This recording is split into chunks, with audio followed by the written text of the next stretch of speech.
The Indian High Commission here in London, targeted by vandals, a group of Khalistanis descended on the High Commission on the afternoon of Sunday. They carried Khalistan flags, Khalistan slogans. Some were carrying placards demanding the freeing of AMRITPAL Singh. At one point, one of the protesters climbed onto the balcony here. He pulled down the Indian flag and some people below were pulling it down. He then tried to hoist a Khalistan flag right there. At that point, he was stopped by a security man from the Indian High Commission and he came down. And all this was out of time. They clearly took their time doing all this.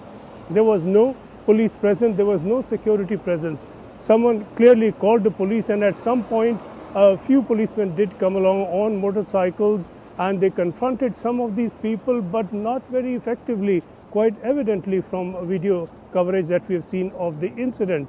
In fact, at one point, some of these protesters pushed the police back and they had to get them out of the way. The police made a statement later saying one person was arrested someplace away from here and that he has been arrested on suspicion of violent disorder. All of these vandals, all of these protesters were within sight of the police. The police had a good hard look at them. They knew who these people could be.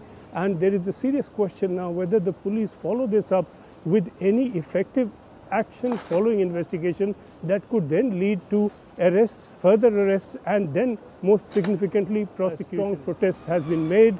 The leading diplomat from the British High Commission in New Delhi was called in, and a very strong expression of protest made to the British diplomat. The authorities here clearly had been alerted to such possibilities, but the protection was minimal. Now there is a question whether there will be any effective prosecution.